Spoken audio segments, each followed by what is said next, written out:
Anyway, they put together 1,500 people, all young people, maximum age 35.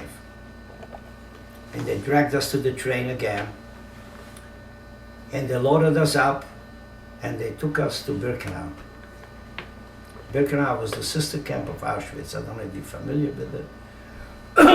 Auschwitz-Birkenau, today they mention it in one name, because really Auschwitz meant Birkenau too.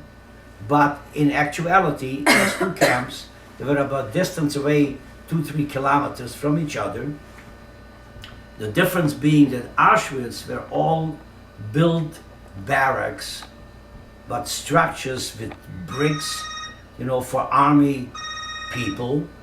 I think that's me. You'll forgive me. I'm not gonna answer it. Okay.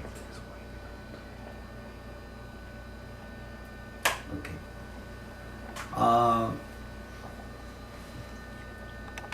With flowing water, bathrooms, standard.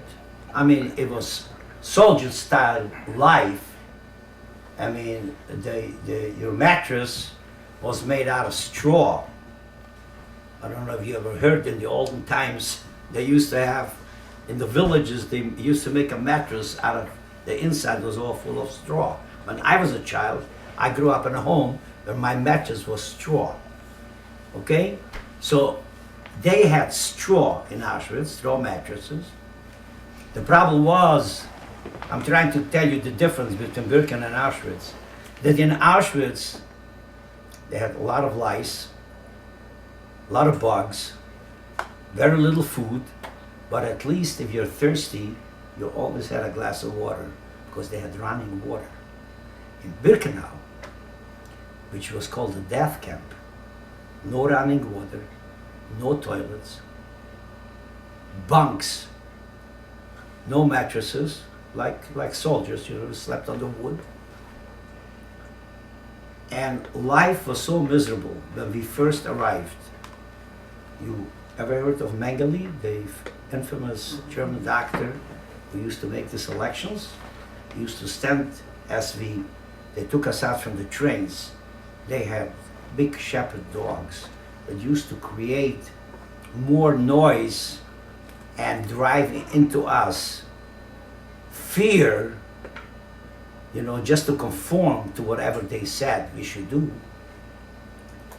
And he lined us up, but luckily enough, they were all young people, only 7 weeks in a camp. And in 7 weeks, you don't die for starvation. I mean, we did get food in Majdanek. We had water there too. But it wasn't enough to bring you down to a point where Mengele would select one of us and said, well, you're unfit for work, you're gonna go to be gassed. So all of the 1,500 passed, and we came into the camp. The sight when we arrived into the camp was, you saw people walking around that were skin and bone, the ones who moved.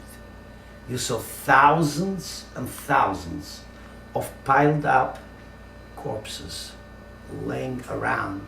Like today you would come to a big commercial building, you will find cinder blocks, you'll find bricks, you'll find lumber.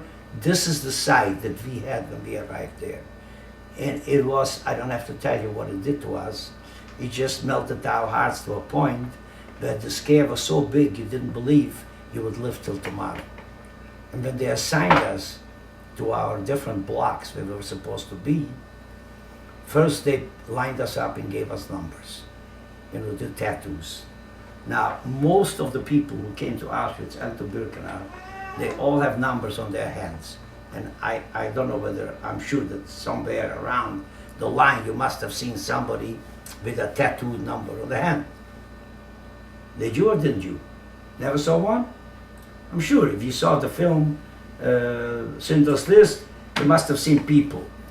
Our transport, when we arrived, they tattooed us on our chests. And instead of using a tattoo needle as they usually used to make each number individually, you know, written out, he used to dip his pen into ink and write each number out on the hand to complete 32,215, 16, and so forth. They had something similar that they have in the post office. As you see, they change every day the stamp to a new date, but they have the same stamp. All they do is they move one digit and tomorrow's date is there. So somebody designed for them a stamp from needles, or rather with needles in it. And the guys who were assigned to do that was to dip this in ink, in a special ink. They set you down to the wall, and the guy hit you with this gizmo, and the whole number came out in one shot. So what happened, our whole, here I go, no more time, fine. Our whole transport, 1,500 people, got their number tattooed on their chests. You see that number? Can you see it? It's 37,014, and there's a little triangle underneath. And the triangle was given to you to make sure if you escape, that the guy who catches you will know you're Jewish, and you would be killed instantly. Like if somebody who was a Gentile escaped, you saw the number? If somebody was a Gentile escaped, they wouldn't kill him. They would torture him, but they wouldn't kill him. If a Jew escaped, and because he had that little mark, that was the end of it. So they lined us up. The problem was that these needles, they got so infected from all the different people, and they were never cleaned, that a lot of guys, the number, the whole chest here became infected in pussy, and the number became either half or all erased. So they had to redo their numbers. And because they saw that they have a problem with this, when they redid it, they did it already on the hands. There are people nowadays alive whom I met who were as long in Auschwitz as I was, and when I tell him I have a number in here, he says I'm a fake. I mean, I'd never heard about it, because it was done only to very few people, and most of the people didn't know that there's such a thing exists. Just to insert in the middle, my wife and I were last week visiting a person in Los Angeles, in the outskirts of Los Angeles, who discovered me after 63 years. Found out that I'm alive. And this man and I, with a few other guys, we were bunking in the same block. And when he found out about me, through a whole combination of things, he wrote me a letter. His memory is so good still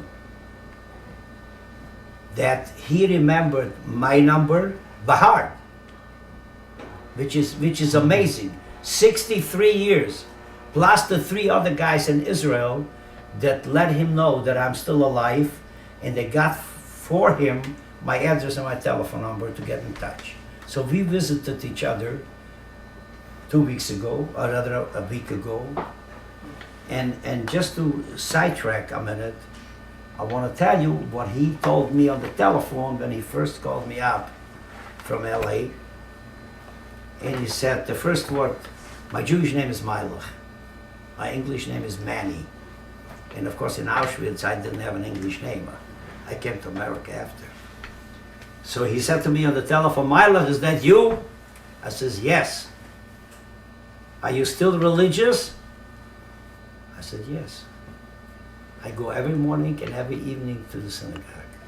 Now this particular man, his name is Eugene Zinn, Z-I-N-N. So he says,